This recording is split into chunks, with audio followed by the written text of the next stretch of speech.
लक्ष्मी वल्लभ तया जवळी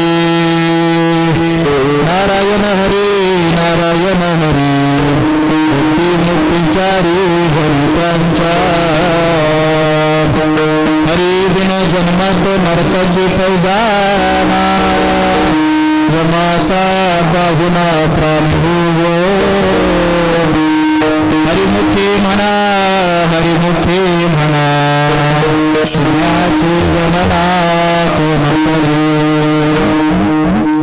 ज्ञानदेव तुसे नवरतीसी जाड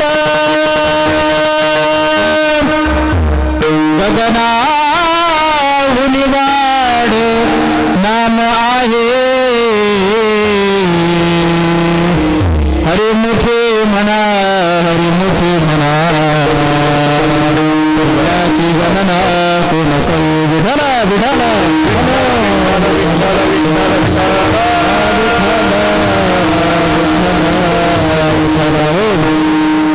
नित्यनेम नामी तू प्राणी दुर्लभ लक्ष्मी वल्लभ तया जवळी नारायण हरी नारायण हरी मुक्ती मुक्तीचारी गणितांच्या नादं चरन्तं दुरन्तं स्वयं लीलया गोपवेशविदधानं गवामृन्दकानन्दनं चारुहासं परब्रह्मलिङ्गं भजे पाण्डुरङ्गं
दुसरे चरण संतांदिया त्यांच्या वृंदाने कथेचा विस्तार बाबाजी सद्गुरु दास तुकानंद गुरुरम्य सुहासमस्तं पदांबुज तेजस्फुरति प्रदेशं विधुम्रादिदेवे सदा स्तूयमानं समाधिस्थं मृत्युञ्जये नामदं नमो ज्ञानेश्वरा नमो नमो ज्ञानेश्वरा नमो ज्ञानेश्वरा नमो ज्ञानेश्वरा नमो ज्ञानेश्वरा नमो ज्ञानेश्वरा नमो ज्ञानेश्वरा हरे नमो ज्ञानेश्वरा नमो ज्ञानेश्वरा नमो ज्ञानेश्वरा नमो ज्ञानेश्वरा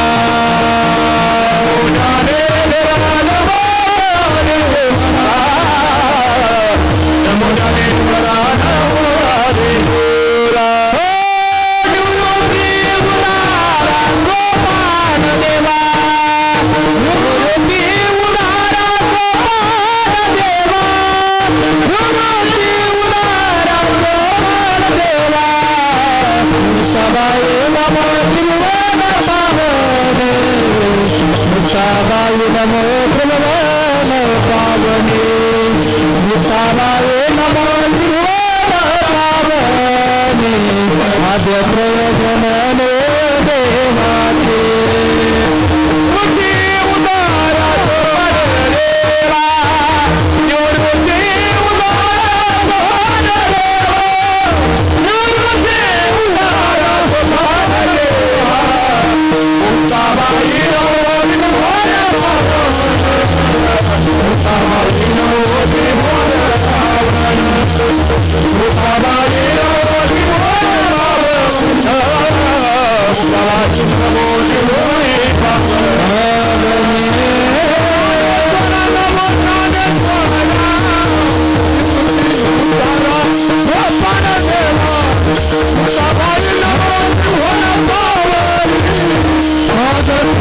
सदृशी स्थितिर्ब्रह्मादीनामपि तदवसन्नास्त्वविग्रह अथावाच सर्वस्वमतिपरिणामावधिगुणम् ममापोषस्तोत्रे हरनिरपवादपरिकरः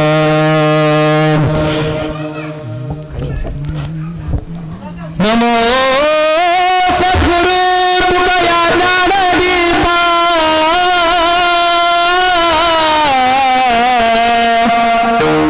नमो सद्गुरु सच्चिदानंद रूपा नमो सद्गुरु भक्त कल्याण मूर्ते नमो सद्गुरु भास्कर पूर्णकृति प्रियसोदिति जयावरे झळके या पद्म करुणाथा पारुखे जीवचे परे तुके नवी श्रीशे एवढे जी महिनी चकरणे ते वाचा बळेवा नोमे कबने का सूर्याच्या अंगावटने लागो तो शेकिवता कल्पतरुवरे फुलोरा आयुषेनी पाहुणे रोक्षर सागरा का कवनिवासी कापुरा सुवा सूर्य चंदना पे कायसे निचर चावे अमृतात केवते राधावे का गगनावरी भवावे हरे तैसे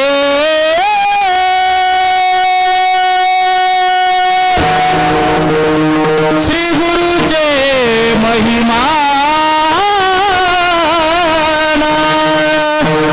आकल्पे कैसे साधन हे जाणून ज्ञान मान निवांत केले मस्तक हे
प्राणी दुर्लभ लक्ष्मी वल्लभ तया जवळे नारायण हरे नारायण हरे मुक्ती मुक्तीचारे घरे त्यांच्या आवाज येतो सरांना व्यवस्थित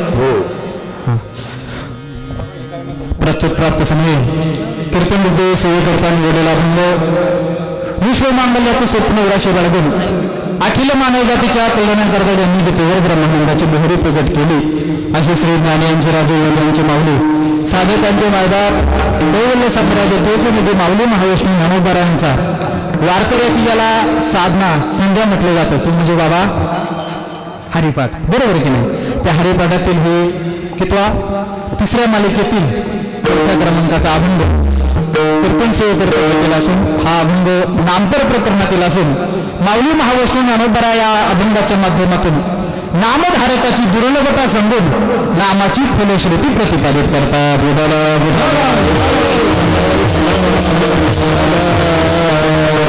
महाराज म्हणतात नित्यने म्हणावी ते प्राणी दुर्लभ या जगतामध्ये नित्यने नाम नामस्मरण करणारी माणसं आपल्याला पाहायला मिळत नाही. महाराज म्हणतात ती कशी आहेत? दुर्लभ आहेत. बरं, जे नित्याने नामस्मरण करतात त्यांच्याबद्दल काय मत आहे?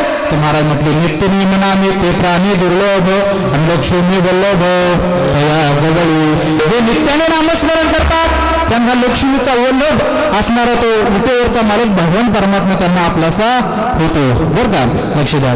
त्यासाठी त्यांनी काय केलं? नामस्मरण केलं. कोणतं नामस्मरण? ते महाराज अभंगाच्या दुसऱ्या चरणात सांगतात, नारायण हरे नारायण हरे आणि भुक्ती मुक्तीचारे घरी त्यांच्या. नारायण हरी नारायण हरी हे नाम गायलं, त्या नामाच्या सामर्थ्य काय प्राप्त झालं? तर महाराज म्हटले भुक्ती नाम भोगाची आणि मुक्ती नाम मोक्षाची खऱ्या अर्थाने त्या ठिकाणी प्राप्ती झाली. भोगते मुक्तेचारे घरे त्यांच्या. खेडोपाडी गावातील मंडळी गेली, म्हटले महाराज जर आम्ही हे नामस्मरण जर केलं नाही तर आमच्या जीवनात काय होईल? तर महाराज म्हटले हरी विना जन्म तो नरकाची जाणार. नरकाला जावं लागेल बाबा. हो, नरकाला गेल्याचं नंतर काय होईल? यमाचा पाहुणा प्राणी होय. यमाचं पाहुणं होणं कशा प्रकारचं आहे ते आम्ही अभंगात पुढे सांगणारच आहे. परंतु त्या ठिकाणी महाराज म्हणतात यमाचं पाहुणं तुम्हाला त्या ठिकाणी व्हावं लागेल. मग असं जर हो असं जर नसं तुम्हाला जर वाटत नाही ना, त्यासाठी काय करा? नामस्मरण करा. हरिमुखे म्हणा हरिमुखे म्हणा पुण्याचे गणना कोण करे किंवा नारायण हरे नारायण हरे मुक्ती मुक्तीचारी घरी त्यांच्या. ज्ञानोबाराकडे काही साधक मंडळी गेली, म्हटले ज्ञानोबारा हा जो काही तुम्ही आम्हाला जो उपदेश करतात तो तुम्ही तुमच्या मनाने करतात की काही तुम्हाला त्याच्याबद्दलचा अनुभव आहे की कशा कोणत्याच आधारावर खऱ्या अर्थाने करतात? तर ज्ञानोबारा म्हटले मी असणारे माझे श्रीगुरु असणारे माझे दादा निवृत्ती दादांना विचारलं, ज्ञानदेव पिसे निवृत्तीसे चाड. आणि माझ्या दादांनी म्हणजे श्रीगुरु निवृत्तीनाथांनी त्या ठिकाणी सांगितलं काय बाबा गगना निवाड नामा हे. या जगतामध्ये आपल्याला वाटतं आकाश मोठे, पण आकाशाही पेक्षा जर मोठं काय असेल तर ते भगवंताचं नाम आहे. ते नामस्मरण केलं पाहिजे. हरिमुखे म्हणा हरिमुखे म्हणा पुण्याची गणना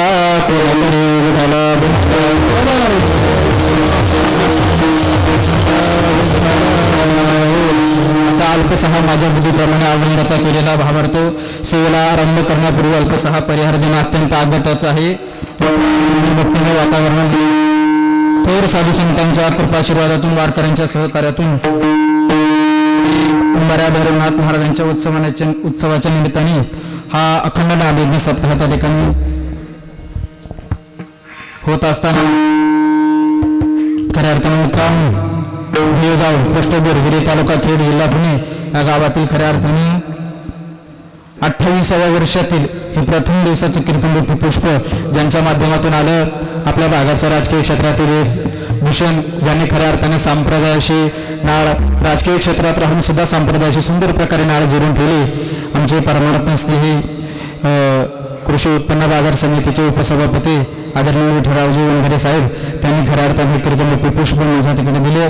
ज्यांचे कीर्तनासाठी सौजन्य नाही श्री लक्ष्मणदादा गोविंद काठे माजी चेअरमन टोकावडी विकास आदिवासी विकास सोसायटी संस्थाचे ते त्या ठिकाणी कार्यरत चेअरमन आहेत. त्यांचं खऱ्या अर्थाने कीर्तनरूपी पुष्प आहे. तरी तुम्ही सर्व मंडळी ग्रामस्थांनी त्यांच्या हाकेला ओढून मला त्या ठिकाणी आमंत्रित केलं त्याबद्दल तुमच्या चरणारवंदी कोटी कोटी धन्यवाद आहे. कीर्तनासाठी ज्यांची साथसंगत लाभते आपल्या भागाचं भूषण ज्यांनी खऱ्या अर्थाने गायन क्षेत्रामध्ये भागामध्ये असणारं संपूर्ण महाराष्ट्राला नाम कमवलं असे हरिभक्तपरायण संतोष महाराज लांगे आहेत. तसेच आमचे जीवलग मित्र आदेश महाराज आघाडी आहेत. तसेच आता सर्वच मंडळी परिचयाचे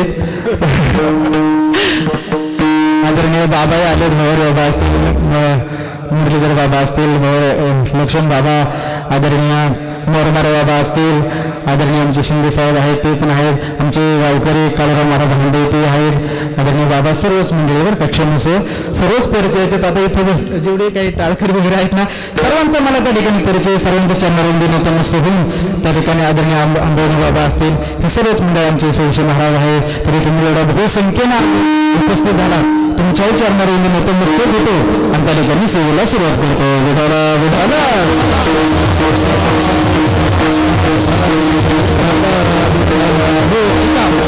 सेवेला घेतलेला अभंग ज्ञानोबारायांचा असून नामपर प्रकरणातील अभंग असून या अभंगाद्वारे माऊली महाविष्णू ज्ञानोबाराया नामधारकाची दुर्लभता सांगून नामाची फलश्रुती प्रतिपादित करतात. सोप्या भाषेत जर सांगायचं झालं नामस्मरण करणारे माणसं या जगतामध्ये किती दुर्लभ आहेत आणि नामस्मरण केल्याच्या नंतर काय जीवनामध्ये फल प्राप्त होईल ते या ठिकाणी अभंगातून प्रकट करतात.